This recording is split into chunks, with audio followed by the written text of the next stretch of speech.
back. You're watching our live coverage of the swearing-in ceremony of Maharashtra's new Chief Minister Devendra Fadnavis, who will be taking oath in just a few minutes from now at a lavish ceremony at the Wankhede Stadium in Mumbai, where some 40,000 people are attending. Let's just take you across to live pictures now to give you a sense of the attendance there. You can see a range of leaders from the Chief Minister of Gujarat. You have Mr. Naidu, Chandrababu Naidu there. Others, you have various political leaders. The former Chief Minister Prithviraj Chavan was also seen there. Vasundhara Raje, the Chief Minister of Rajasthan. And apart from political leaders, also several union ministers. The Prime Minister himself will be there shortly when the oath-taking ceremony will happen. You have leading industrialists, sports persons, Bollywood stars at this rather glitzy event that is taking place. Let me just go across to Uttam Agarwal of the Shiv Sena and Sambit Patra of the BJP. Mr. Agarwal, the important development this afternoon has been that Uddhav Thackeray has been invited for the ceremony and he is going. Can you tell us, if you do know this by now, whether the Shiv Sena will now be part of this government in Maharashtra?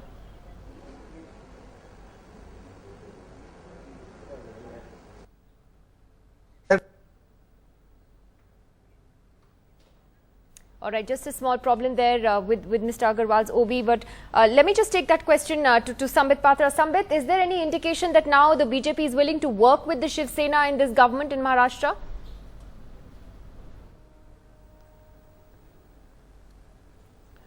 So Nidhi, today is a good day when the Chief Minister of Maharashtra is taking the oath. I wish all the good health and all the good wishes for Mr. Devendra Fadnavis. But let me begin by a lighter note. It was at the right time that the Shiv Sena spokesperson could not come in upon your question, though it may be technically. Yes. So then I was waiting. Once he would have answered, I would have said, look, that the Shiv Sena knows the fact, that is the thing that it is. But now that the whole question has fallen on my head, I would say I would not like to preempt what the situation would be.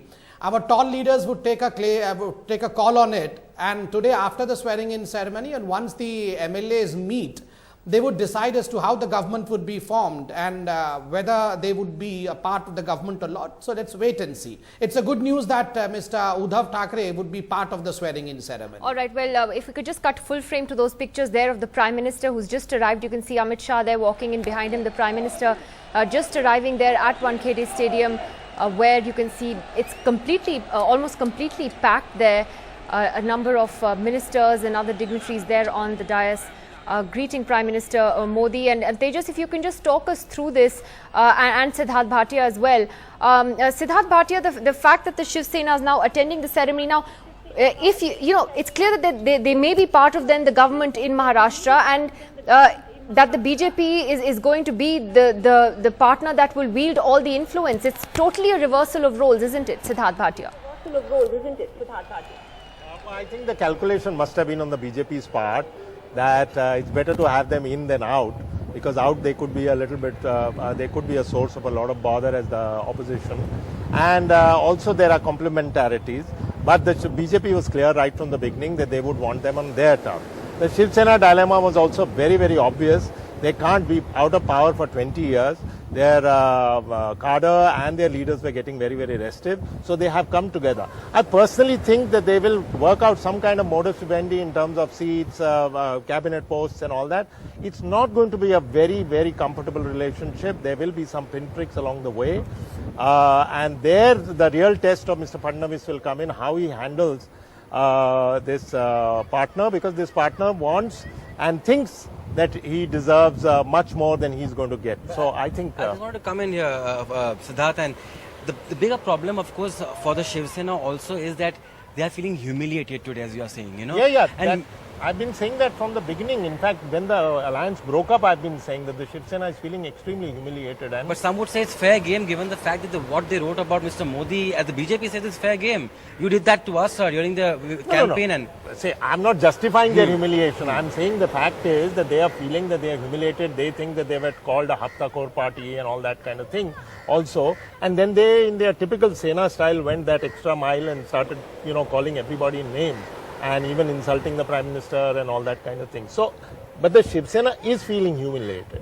But the humiliation has to be tempered with some pragmatic understanding of how politics work. And Mr. Uddhav Thackeray has to show to his cadre that he can deliver power. At the end of the day, It's all there's about also power. the municipal elections coming up. He has to deliver something to the leaders and the cadre so that they can then sit in positions of power. Otherwise, it will all slip out and will become completely irrelevant. So it's a balance. Yeah, let me just get also Mr. Gandhi here. Let's talk about the big issues now regarding Maharashtra and the new government, because that is the key thing. And yesterday the first decision came from the governor of Maharashtra itself. The RTI, the Anti-Corruption Bureau, which was earlier under the RTI, and then the NCP Congress government, they removed it from that ambit. The governor has now once again freed it, revoking that notification. And you are, I think, one of the key persons to have really demanded that. Are you rejoiced by what's really happened? We are very happy. I'm very happy, and I salute the governor and the officers who suggested to him that this was a stupid decision and they should revoke it. There are two very bad circulars that have been issued by the government in the last 1 month regarding RTI, and I'm hoping that the governor has left the next one to be revoked by the new chief minister, and that he will do it to show that he has belief in The transparency. allegation against the Congress NCP then was to protect NCP leaders from prosecution. Very clearly. Now the opposite argument can be that this is vendetta politics. That's what will happen. No, I think catching the corrupt, whether it's because of vendetta politics or because of principles, is a worthwhile thing to do. So anyone who is defending and saying Anti-Corruption Bureau should be out of RTI All right, we're is just going to actually cut saying, across- we're just give going us to a cut chance to be across the corrupt. Wankhede Let us Stadium have and corruption. to the oath taking. Let's listen in.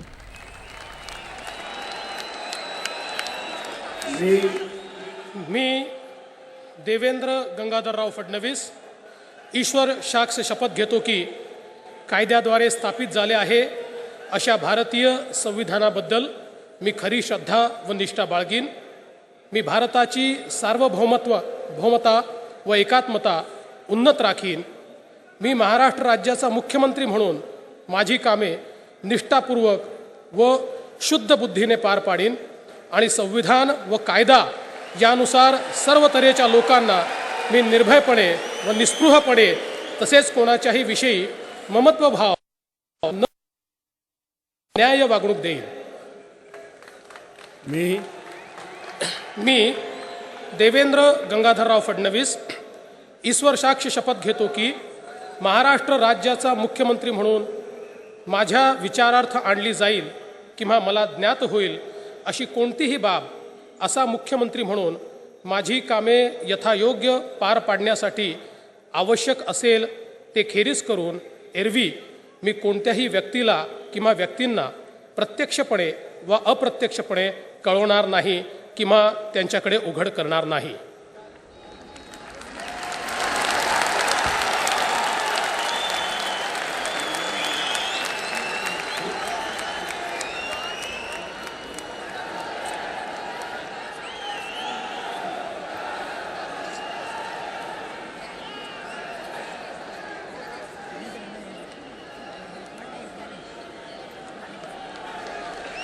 Devendra Fadnavis has taken oath as the BJP's first Chief Minister of Maharashtra. The 44-year-old four-time MLA from Nagpur just taking the oath of office there in Marathi in the presence of some 40,000 people at the Wankhede Stadium. And what is a big, big day, not just for him, but for the BJP as well.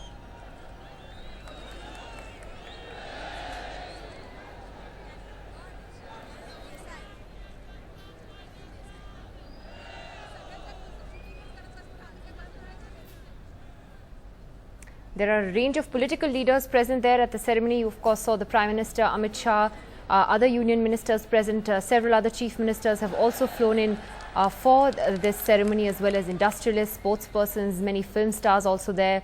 You can see the kind of effort that's gone in. Big portraits there of the BJP's top leadership. You could see Mr. Modi, Mr. Advani, Amit Shah in those portraits there. We're just trying to figure out how big his cabinet, his council of ministers will be. It's expected to be small in this round and perhaps expanded later. Ketki Angre is on the phone line with us now from Wankhede Stadium. Ketki, do we have any idea how many ministers are being sworn in today? Well, we expect the cabinet to include about 10 ministers, and 2 ministers of state also are expected to be sworn in. What's also interesting is that the swearing-in ceremony has become the new chief minister of Maharashtra is Devendra Fadnavis. He's just been sworn in. But Uddhav Thackeray, who had decided to come, has still not arrived here at the Wankhede Stadium. Narendra Modi, Amit Shah present for the swearing-in ceremony of BJP's first chief minister in the state, Eknath Khadse, right now being sworn in as a minister in the Devendra Fadnavis cabinet. So take us through the scenes there, Ketki. It's really quite incredible, just the scale of this entire ceremony this afternoon, almost like a coronation. Well, that's right. In fact, what's also interesting is that they've used the symbolism extremely well. They've used the coronation of Chhatrapati Shivaji as the background when Devendra Fadnavis is actually signing after he took oath of office. So clearly the symbolism is not lost on anyone. Chhatrapati Shivaji's Ashirwad, that was one of the lines that was used in the BJP's campaign. It was that said the Shiv Sena initially, as they thought that Shivaji.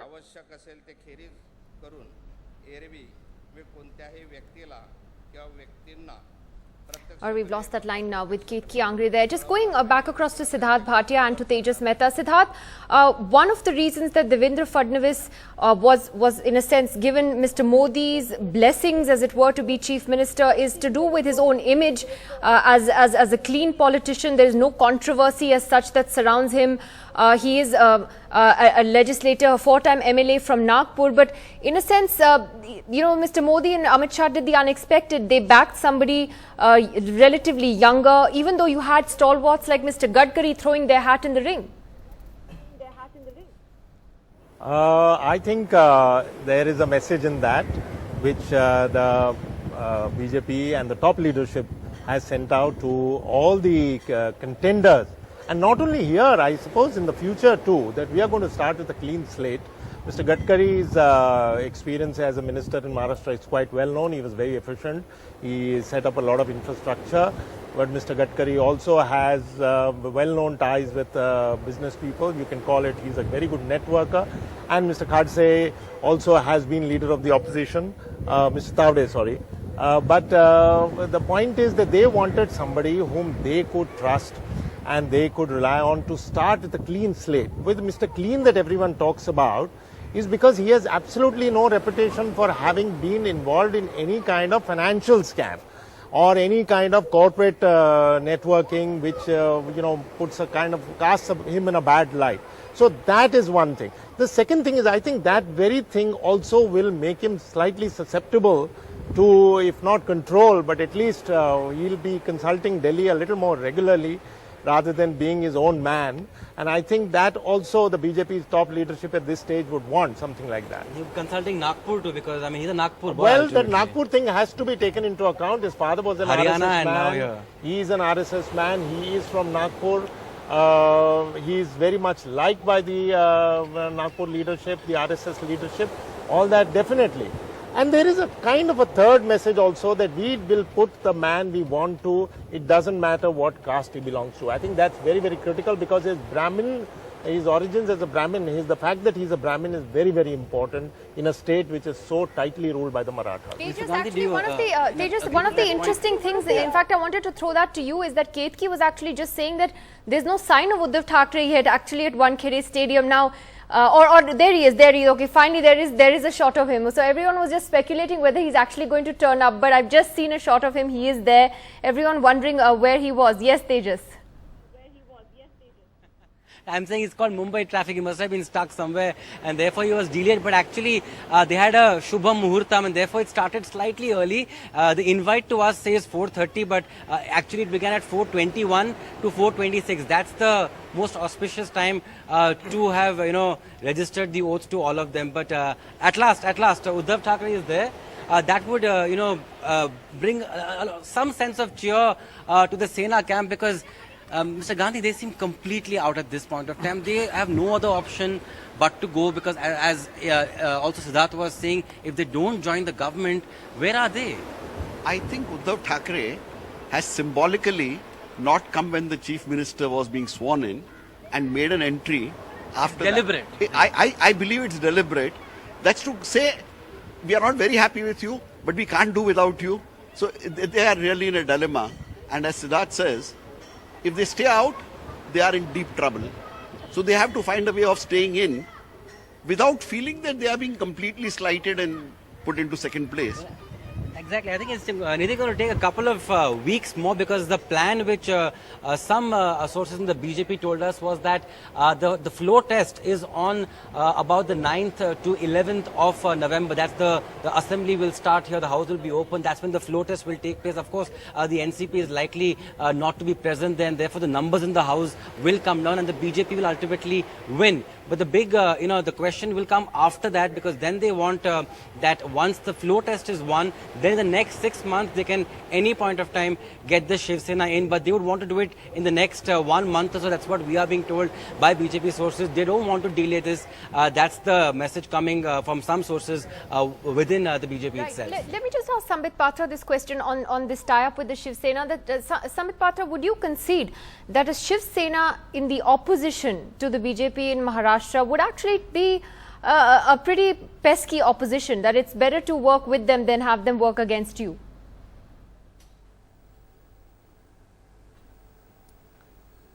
See, let me begin with this caveat word, that is, I would not preempt as to how the relation would be. But as you have maintained, we have maintained right from the very beginning, and you have seen that we had said that we did not want to shiver our ties with Shiv Sena. We were happy with the alliance with 25 years, but it was a bad turn of fate that at the last moment we had to call off this alliance only because of constraints of time. And I believe talks are on, I believe negotiations are on, and things should turn for good. But let me not preempt it. It is best left to the wisdom of the Chief Minister, his cabinet, the MLAs in Maharashtra as to how they form the government. But I would also say, with the kind of mandate that people of Maharashtra have given, they clearly wish to see a BJP-led government which is being sworn in today. And taking lessons from it, the other stakeholders of Maharashtra's politics, that is the other political parties, be it Shiv Sena or NCP or the Congress, should not form obstruction in the way of developmental politics that Maharashtra is going to see. They should rather be a constructive opposition than being opposition just for the sake of opposition. There is, and I'll take this back to Tejas there. Tejas, we were talking about this earlier, that there is an enormous task in a sense that Mr. Fadnavis faces, enormous expectations. It's a big mandate for the BJP in Maharashtra, and he has to deal with a series of challenges from acting against those who were in the past regime accused of corruption to, issues that have dogged the state for years, from farmer suicides to drought. It's really quite a big task on his plate. Absolutely. And the NCP and the Congress will, be the first on the list. Actually, it's a laundry list of scams here in Maharashtra. Adarsh, Lavasa, irrigation. If the NCP support continues, for example, the Sena doesn't join the alliance, which may very well happen. They may feel that being in the opposition, the leader of the opposition position they get, they may be in a much stronger position. If that really happens, they will need the NCP support. Will they be able to act against the NCP that's really a very, very important question, because even if the Shiv Sena were to join, the extent and the manner in which they go after some of the stalwarts of the NCP, and I say the NCP because their scandals are that much, better known, and certainly also the Congress, others. Lavasa is certainly one of them, as far as close cooperation, shall I say, between the corporate sector, land, as well as certain ministers are concerned, former ministers. If they don't, at any stage, all that talk about, corrupt party, naturally corrupt party, etc., will come to naught. And that means the impression will go out that there was some kind of arrangement, whether to support the government or not, but there is some kind of arrangement. And that will be really a big blow to a party like the BJP, which has come on the platform of fighting corruption. So I think Mr. Gandhi was just pointing out that, one circular has been withdrawn, and clearly that circular was meant to stop certain kind of investigation from moving on. That has not happened, and now he has to come and within a month or two put the machinery in operation. Right. Within a month or two. Let me ask that to the next question to Uttam Agarwal from the Shiv Sena. Sir, where is it that the talks are really, halting? What is it that the Shiv Sena really wants now and is not getting from the BJP? If you can throw some light on that.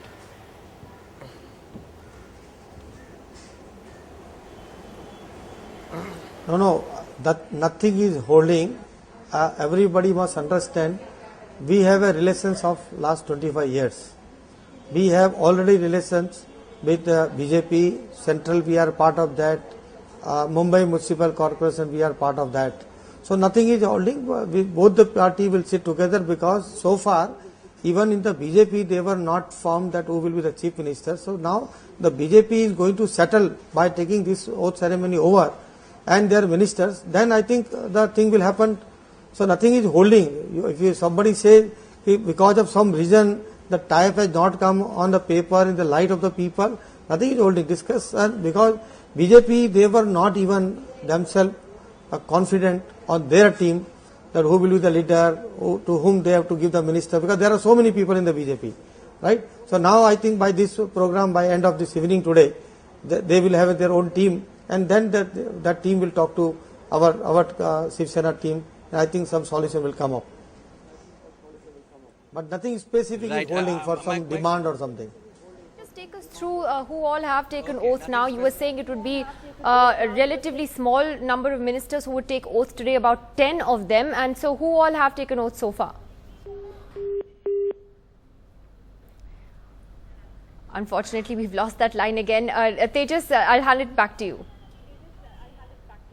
Well, basically, it's going to be a very small cabinet given the fact that they're going by the Modi mantra here, maximum governance, minimum government, and therefore it's going to be at this point of time only about 7. Remember that they want the Shiv Sena to join hands with them, so therefore they would want that half the number of cabinet berths go to them. So it would be Mr. Tawade, who is a very senior leader from the BJP. Also, it would be Mr. Khadse. Now, they have many chief ministerial ambitions. One thing which plagued the BJP, the Congress, when Prithviraj Chavan came in, was that there are many number 2s and number 3s who also wanted to be in that position.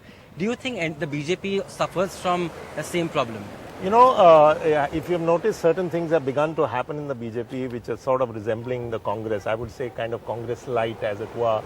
The high command culture. In every statement, Mr. Fadnavis says, I will consult Mr. Amit Shah and Mr. Modi. He's been elected by his MLAs, but it was only after he got the kind of benediction. Dissent, something that is very, very rare in the BJP. It was quite a disciplined party and all that. So that has begun to happen. I personally think it's not going to grow out of hand. They will remain in check. But purely speaking, as a political observer, I would say that 39 MLAs supporting Mr. Gadkari and demanding that he becomes the chief minister is something that will be around in the minds of Mr. Fadnavis and others, to say that there are at least a few people in my cabinet or in my party in the assembly who may not necessarily be wholeheartedly with me. Well, you raise a very interesting point. Let's get a reaction from Sambit Patra. Sambit, Siddharth Bhatia here saying that in one sense the BJP is no different from the Congress, because the same high command culture has seeped in here too. In fact, even the Shiv Sena mentioned in one of the editorials that everything the BJP has to consult Delhi and only then they get an answer. Is that true?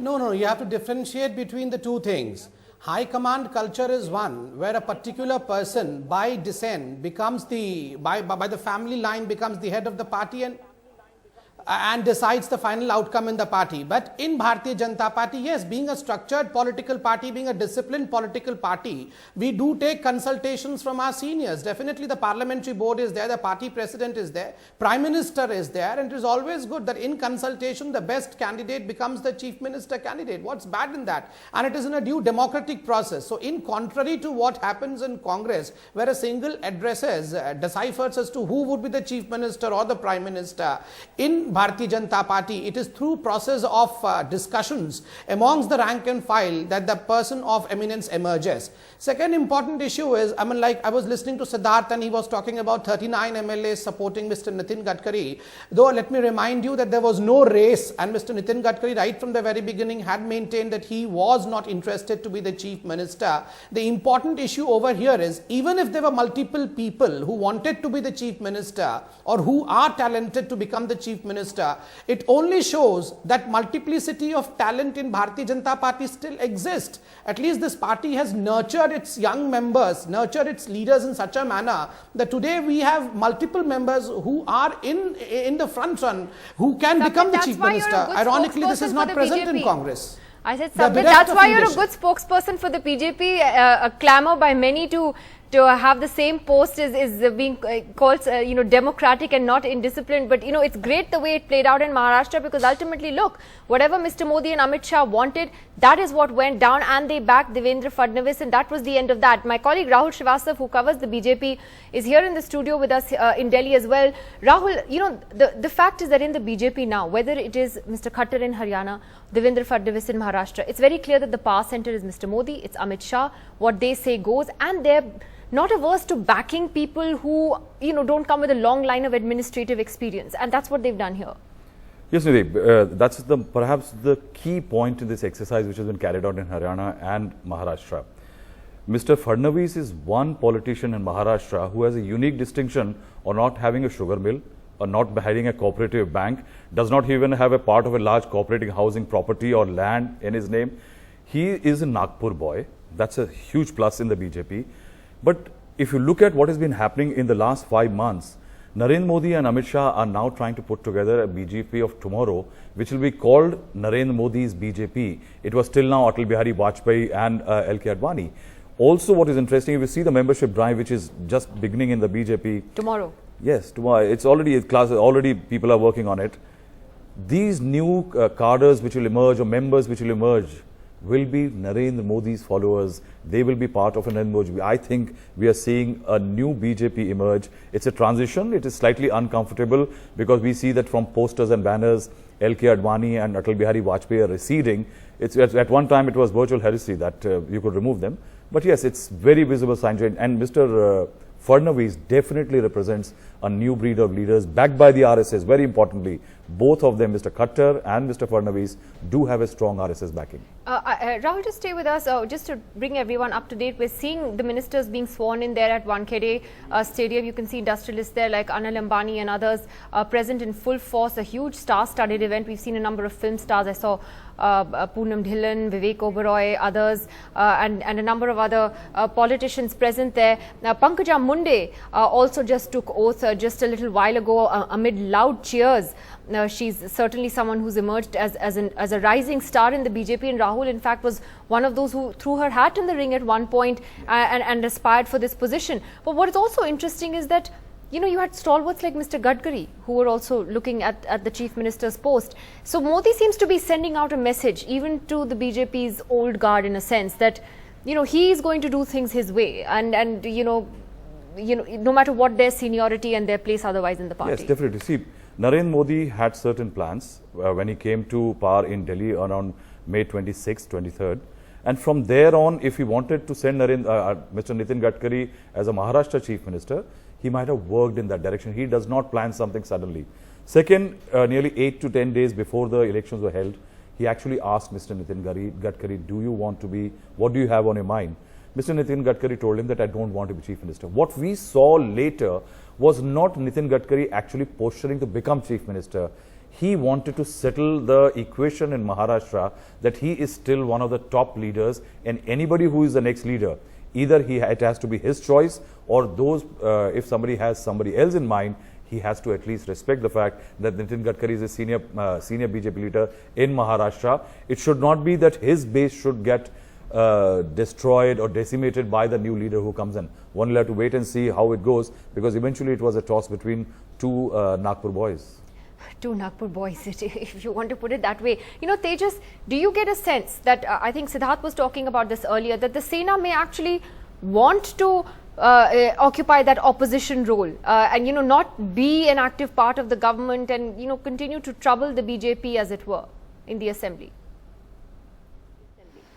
Well, I mean, the BMC is there, the Brihan Mumbai Municipal Corporation, the richest civic body is still around there. They are in power there, and that, of course, is seen as many as the coffers of any political party. So they are in power in some parts of Maharashtra. They are not completely out of power. So they can, in that sense, Siddharth, afford to stay out of government too if they really want to, and be the strongest opposition to Narendra Modi. It's going to be very difficult to sell that to the Cadre. The cadre and some of the older guard, and from what I'm hearing, and you may have heard too, the younger Shiv Sainiks don't want to join. The older Shiv Sainiks want to. The older Shiv Sainiks understand the whole concept of power. The younger Shiv Sainiks are saying, let's build this up. This may or may not be true. But the thing is that to be in the municipal corporation is one thing. To be in the state government is quite another. Secondly, if indeed they don't join the state government and say, let's be a robust opposition, it's clear that they will be, the BJP will make all attempts to quietly finish them off in the state, politically. And that can be quite dangerous. So it's a very delicate balance that Uddhav Thackeray has to work out. My own sense is, if he is given something with a little bit of dignity and with some friendship and warmth, he will probably take it. And I think he has to keep in mind also Aditya Thackeray somewhere, going to be able to, contest an election very soon. Yeah, but Aditya Thackeray is a kind of slightly long-term thing. He has to worry about where his cadre will start seeping to. Well, and it could seep to several places. Yeah. Well, let me just get in Mr. Gandhi here. Getting back to the point which my colleague Rahul was making in Delhi about the decisions being taken in Delhi. The other argument we're hearing from BJP itself is that, look here, if Narendra Modi was not there, this authority would not have been there, and all these leaders would have continued with their claims to the chief minister's post. So in that sense, many would say this is the reflection, as we saw in the Lok Sabha elections, in the campaign in the assembly elections. This is all about Mr. Narendra Modi and nobody else. As far as I can see, Mrs. Indira Gandhi first said this kind of thing, where everybody had to consult her and most of the state units became defunct. Narendra Modi is repeating that. At this moment, he seems to be drawing a lot of support from people. He seems to be getting a lot of acclaim. And he's putting it on the line. And my own sense of it is that Narendra Modi looks at himself as a man with a historical mission who will put his imprint on this country. Whether he does or not is something that has to be seen. But I think that's what Narendra Modi seems to be driving at. And therefore, every state and every unit will have the stamp of Narendra Modi, and anybody who disagrees, like Mr. L.K. Advani and Manohar Joshi, will get sidelined. I think that's the Narendra Modi style of I think one thing we can be relieved about, Nidhi and Rahul, is that the factionalism which one would normally see with any government in a state, that perhaps will be much less this time around, because everybody is towing the line, be it Mr. Gadkari or Eknath Khatse or Pankaj Amunde. They may all, ultimately, they may all raise their hands, but ultimately they all come down when they have to. What was interesting also, Rahul, was in terms of the applause and just the sheer response that Pankaja Munde got. In a sense, she is one of the most popular faces, isn't she, of the BJP in Maharashtra, someone to watch out for in the years ahead. You see, yes, definitely she is a leader to watch out for, but one should remember that Maharashtra politics in certain regions is very strongly about the backwards.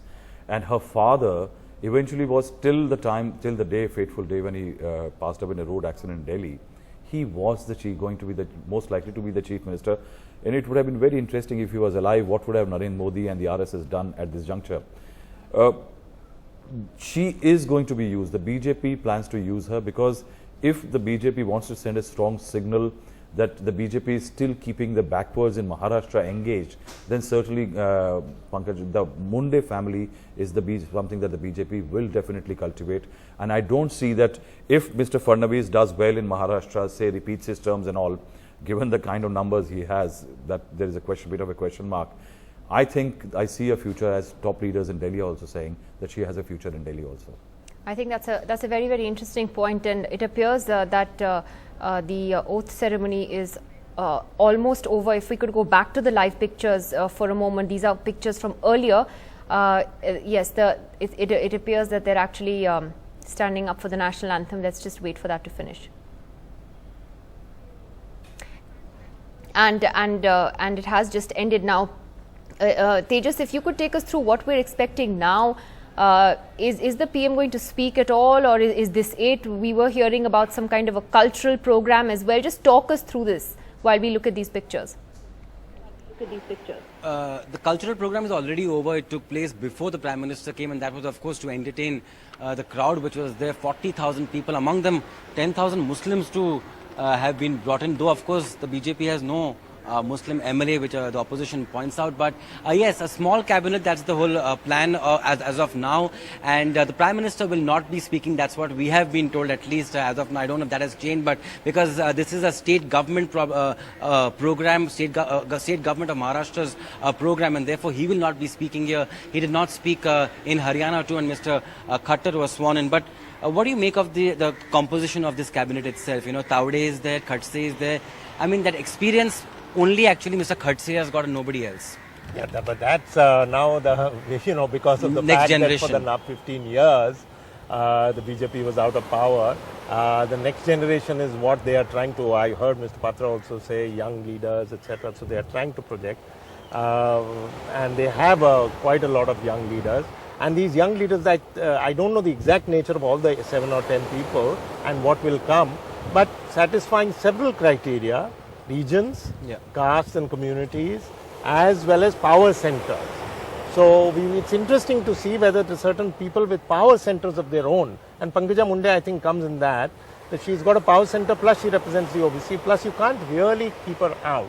So all these people will be taken in. You know, I went to several rallies across Maharashtra, and one of them I went was Beed, where Mr. Modi also came. I think he started with Beed itself, and a massive, absolutely, I've never seen such a big crowd there, and the way they were cheering for her, as Nidhi was pointing out what's happening at the Wankhede Stadium, the same response she got. She won with 7 lakh votes. That's her other sister in the Lok Sabha constituency. But as far as Pankaja Munde is concerned, she is ambitious and she has absolutely no qualms about saying so also. She actually, I thought that was a somewhat a bit of a slip, because till then she was saying whatever the party asks, I'll be very happy to be a bridge between the Sena and the BJP. I will use my good offices and I'm very happy to take up the legacy. She was being a politician at a very early age, and suddenly she made that slip to say I'm interested.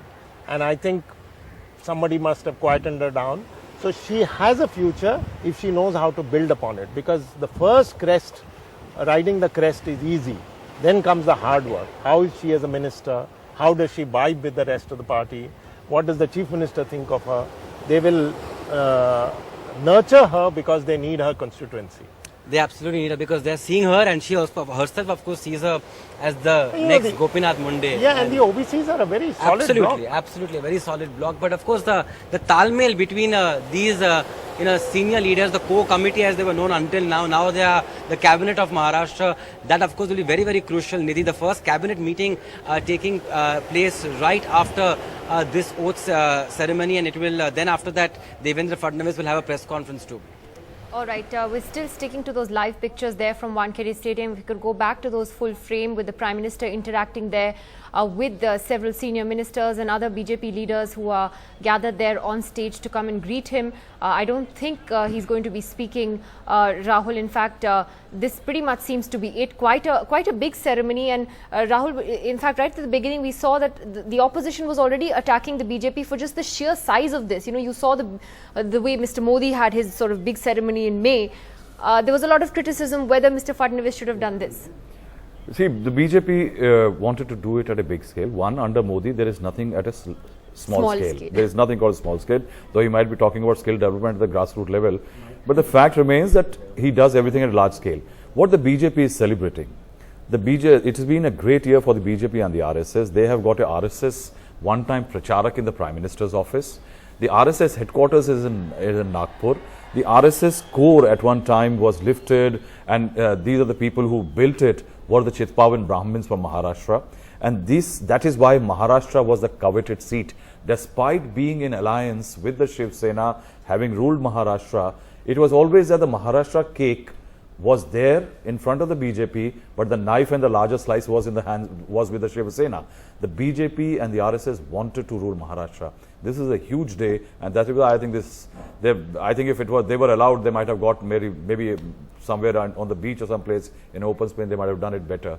But yes, the BJP definitely somewhere Haryana, they have won with better numbers, but they will definitely celebrate this day today. Well, we're coming to the top of the hour. Let's just recap for those who are just joining us. The big news story at this hour, Devendra Fadnavis has just been sworn in as the new Chief Minister of Maharashtra, and along with him, about 10 ministers have also taken oath, including Pankaja Munde, who got the loudest cheers. In fact, when she got up to take oath, this is a ceremony that was attended by some 40,000 people who are still there at the Wankhede Stadium, and include top political leaders from the Prime Minister, Amit Shah, other senior union ministers, chief ministers of other states. We saw Vasundhara Raje, Chandrababu Naidu and others sitting there, and also a number of film stars and industrialists. So quite a glitzy turnout there for Devendra Fadnavis, who's just 44 years old. This is his, he's a four-time MLA from Nagpur, and really his first big administrative assignment in that sense, straight to the top post in Maharashtra. And the other big development politically, of course, has been that Uddhav Thackeray also came to attend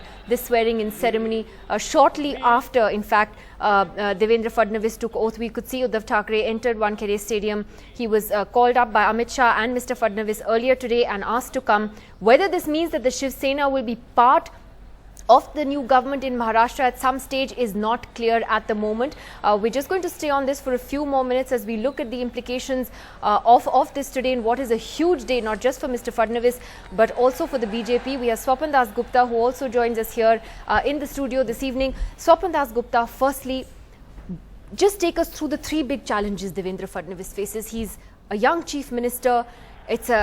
He's inherited what would say is many would say is a complicated legacy from the previous government in terms of corruption cases, drought, farmer suicides. He has a huge canvas to deal with, enormous challenges to deal with.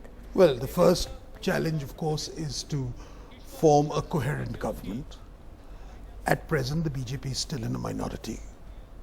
So therefore, whether you choose to induct the Shiv Sena, therefore work out an amicable reconciliation, or managed with outside support, whatever, those choices have to be first exercised. So that's the coherence of the ministry is the first part. What would you advise them to do? No, it's not a question of me advising. I mean, I'm sure they have more facts before them, and it is not for the media to speculate, because 9 out of 10 times, as I've noticed in these things, the media speculation has tended to be wildly off the mark. Number two, I think, is the question you put forward, the question of corruption. Maharashtra, it's not merely the irrigation scam. I think Maharashtra has got a sordid record of real estate ghafla, and it's quite disreputable. The entire process of governance in Maharashtra has got so deeply corrupted that you've got to extricate it and make some sense. Thirdly, economic development, despite Maharashtra being one of the major or one of the most advanced states of India, has actually suffered quite a lot of stagnation, both on the economic front and, more important, in the agriculture front. BT cotton, which has been a relative success in Punjab and Gujarat, has been an unmitigated disaster in Maharashtra. But on this question, so all these issues have to be there. Do you think they're better off having a Shiv Sena in the government, working on their terms? Because a Shiv Sena in the opposition could be a little irritating. I think it's a natural alliance. It's really the terms of the alliance which have to be decided. There's a lot of hard bargaining going on, and hard bargaining is only to be expected. But I really hope and I really expect that this is going to come to a happy conclusion, or if not a happy conclusion, a not unhappy conclusion at some time in the future. I think Rahul's got the real story about what's going on as far as that hard bargaining is going on. Tell us about that, Rahul. There are two elements. One, what happens in the future if Shiv Sena is not an ally, there is a problem. When Swapan says they are natural allies, at times what happens that there may be natural allies ideologically, politically and otherwise, but the two people who lead those groups as natural allies do develop a bit of a problem. They developed a bit of a snag at the time when Nawaz Sharif came to India, and there was that exchange of sari shawl between them, and there were these Shiv Sena Sainiks who came out in the open and they started criticizing Prime Minister Modi, and they started talking about the first time they criticized the fact कि ये sari shawl diplomacy नहीं चलेगी. Prime Minister Modi was extremely unhappy with the fact that you are our ally, you bring into a public domain something which is personal, because it was a personal gift from Nawaz Sharif to his mother. And very strong word was sent across to the Shiv Sena that this is something that the BJP is not going to tolerate. Also, for the BJP to emerge as a senior player, see, numerically it could have, but to get that upper hand morally and otherwise, the BJP needed to do something stronger.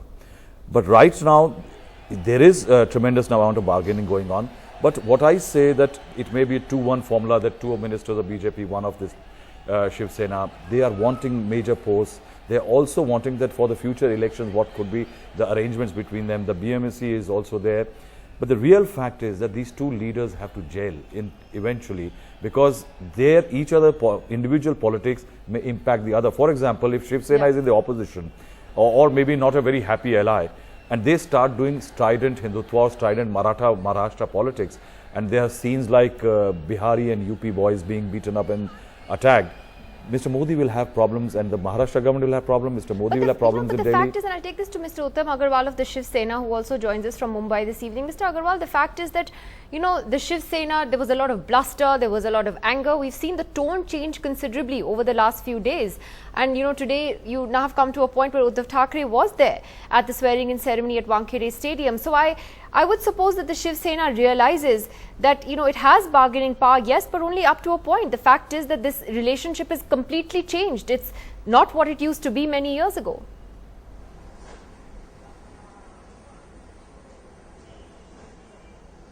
No. What is the bargaining? With whom? Who is doing? All people are talking only on the basis of some perceptions. Nothing has happened conclusive, no bargaining, nothing is going on. We have a 62 MLAs party, and we have a natural alliance for last 25 years. Both the people, both the leader will sit in the interest of development of the Maharashtra. Somebody saying that while sitting Shiv Sena in opposition, irritating, what for? Opposition also they play a very constructive role in development of any of the state. So just putting only the allegations and talk on Shiv Sena that they will irritating, they are bargaining power, something that we are natural allies. Today I already said, let the first today the BJP has settled in Maharashtra today by completing this oath ceremony, and now their leader and our leader will be talking. And I don't think there is a bargaining or something. Yes, of course we need the respect, right, because 62 MLA we have with us, and whatever good thing is there in the development of the Maharashtra, our Honorable Uddhav Thackeray will consider it. Well, I think that's what you said at the end there is quite important, that of course the Shiv Sena needs to be respected, and of course it does. You are an important ally. I do want to ask Aman Sinha, the BJP spokesperson, as well, on the issue that Swapan Das Gupta was talking about in terms of challenges for Mr. Fadnavis, and one of them would be to really go after those who have been allegedly involved in corruption cases. So, Mr. Sinha, one of the things people will closely see is whether the BJP government in Maharashtra will, for instance, go after the NCP, which has offered unconditional outside support to your government there. Will there be an unbiased, quick investigation into the scams their leaders are accused of being involved in?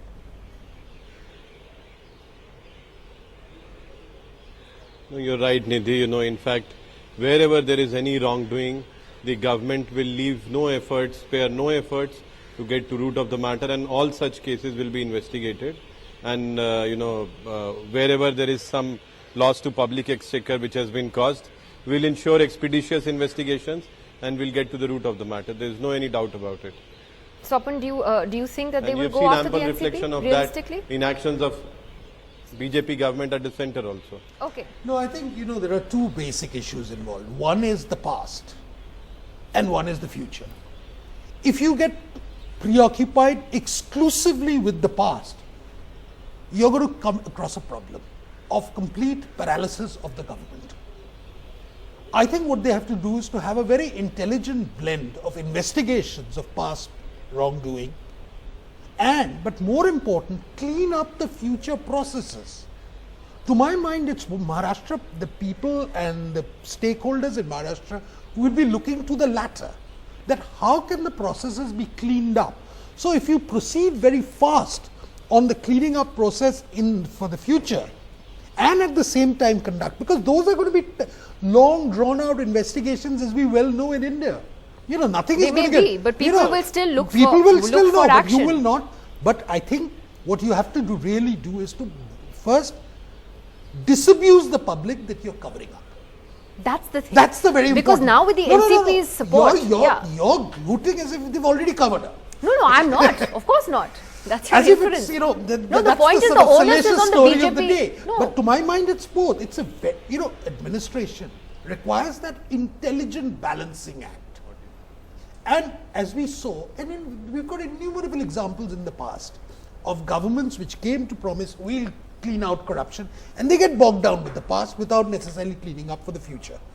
And that's really the worst that can ever happen. Rahul wanted to come in there before I hand it over to Tejas. You can see, in fact, live pictures there of Mr. Fadnavis greeting those crowds at the stadium as he tries to move out. We had earlier pictures as well of celebrations outside his home. He'll also be having a press conference in about an hour from now, which we'll be showing you live as well. Rahul. Nidhi, you know, the point I agree with Swapan. The problem for the BJP is that's where the BJP's weakness lies. It needs the Shiv Sena so that it does not need to depend on the NCP. That's where the weakness is, that it will have to, the BJP could have taken a tough position. No, we have already got NCP with us. No, we don't need Shiv Sena.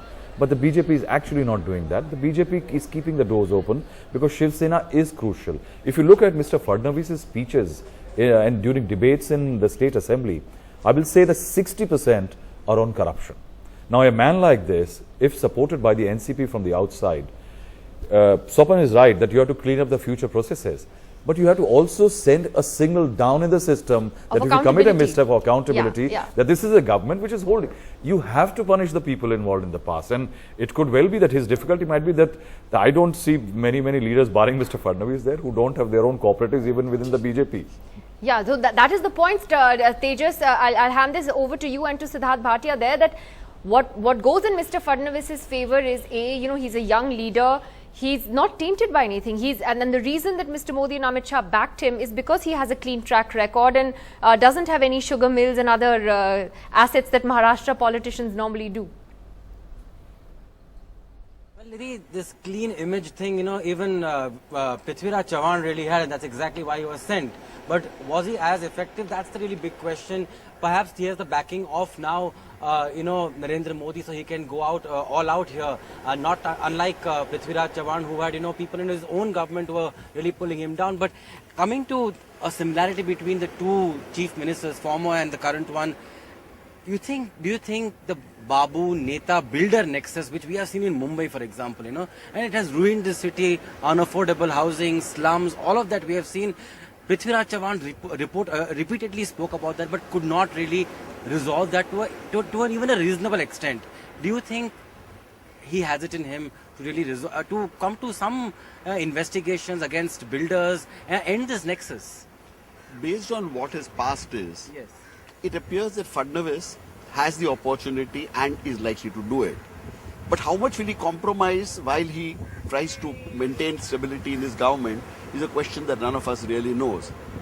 It is true that the builder lobby is very powerful, but I do not believe it cannot be broken. If you have power when you are the chief minister of a state, it is up to you to say, I will do away with this, and if he does, I think he has a 10-year tenure guarantee.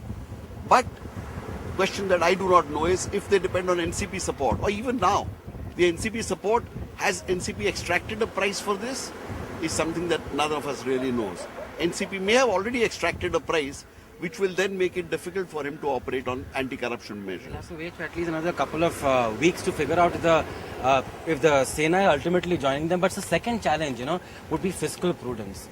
The previous government, for the financial year 14 and 15, they had an estimated revenue deficit of 4,100 crores.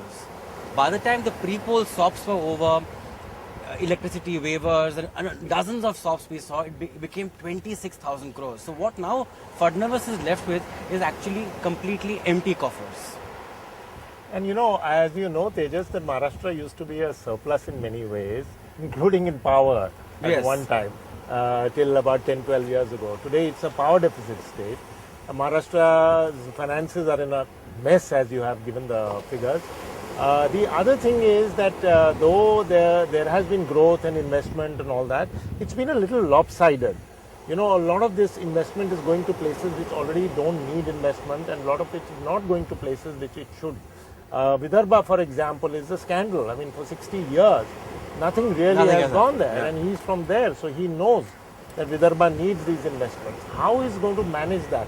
So, but Sapan is right that there has to be a balance about the long term and looking at the future, and managing the short term and looking at the past. However, just on that point, I would say that perceptions mean a lot. If he doesn't come and quickly says, ordering a really, really hard inquiry into some of the scandals that have taken place, and I don't care who is responsible, because he's going to have the goodwill and the image, then I think people will start wondering, is there some kind of behind the scenes bargaining that has happened, an agreement that has happened? Of course, that the Wankhede Stadium cost 15 lakh rupees to rent, and it's been given free. So, and it's been given under the control of Mr. Sharad Pawar. So, are these things some kind of backroom negotiation that have happened? If he doesn't take some action on that front right away, past or future, we don't know, but if he doesn't take it, then the public is going to say, okay, so you start on this front. And I think he has a great opportunity. Right. Swapan, if I can get to you, he's a Nagpur boy, Fadnavis, he comes from, of course, Vidarbha, and there was always this talk there when I just recently went there that, let him be kept for Nagpur, for Vidarbha, because the BJP will go ahead and make a state there. Now, they won out of 66, they won at least 43 to 44 seats right there itself. Do you think can they go ahead, can the BJP go ahead with this dream of theirs to have a separate statehood for Vidarbha? Not at present, no, because I think there was that commitment given by the Prime Minister that at least in the foreseeable future it's not going to happen. And I think the fact that you have a Chief Minister from Vidarbha, and Vidarbha is probably going to get a larger share of portfolios in this administration. So I think some of that perceptional imbalance that Vidarbha is a neglected state, that this is this is completely a Maratha dominated state. I think some of those perceptions are going to be modified certainly in this. So for the moment, I think the BJP is all right, but occasionally you cannot anticipate how a reaction might. If there is a vacuum on the sort of statehood question, it's entirely possible that some other organization claiming to be for the statehood of Vidarbha could rise. So it's a risk. It's something which they'll have to watch that space very, very closely. But Fadnavis, being from Nagpur, being from Vidarbha, I think is a great plus point for the moment. You see, one of the factors which actually was considered by the BJP when they were deciding on Fadnavis was also this, that he is from Vidarbha.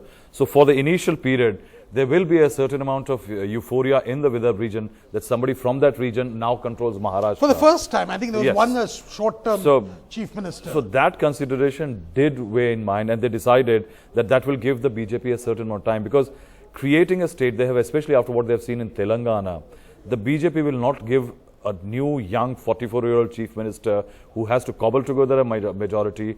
Then he has to ensure that the alliance is on the BJP terms.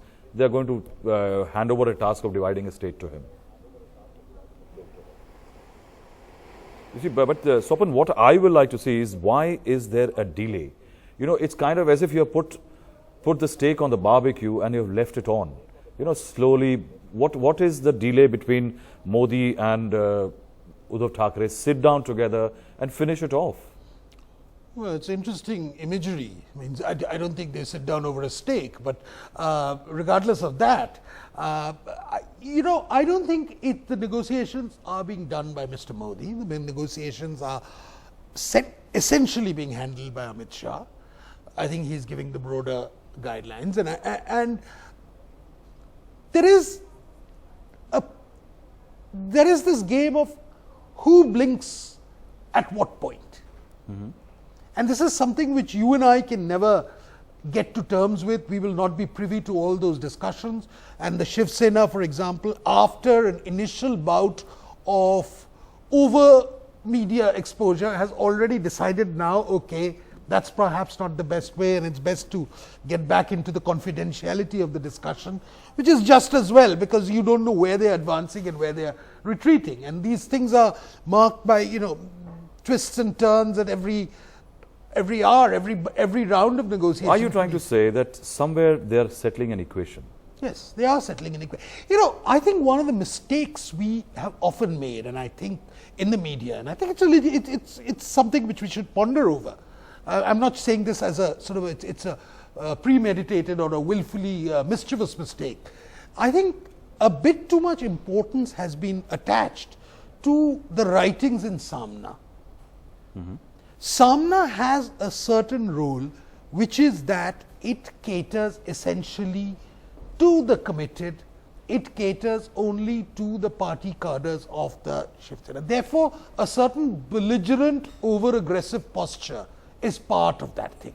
But Supan, the character of Samna has changed. I think they have started using Samna differently from olden days. I think they've started sending out a message, because I don't think they are doing Twitter and Facebook as much as Modi and the BJP are doing. But I think it's a huge day for Narendra Modi and Amit Shah team, because with their chief minister in the chief minister's office in Maharashtra is perhaps a major development for the party, that they have gone westward down from, say, Gujarat, and they can start looking next at Karnataka, which might be a next challenge for the BJP. Yes, it's certainly a very big challenge, because the wicked people were already writing Amit Shah's obituary after the by-election reverses in Uttar Pradesh, and were saying, well, Amit Shah's overextended, and there were being motivated reports which were being put out at how the bluster of Amit Shah, the style of Amit Shah is not suited to the refinement of Maharashtra, etc.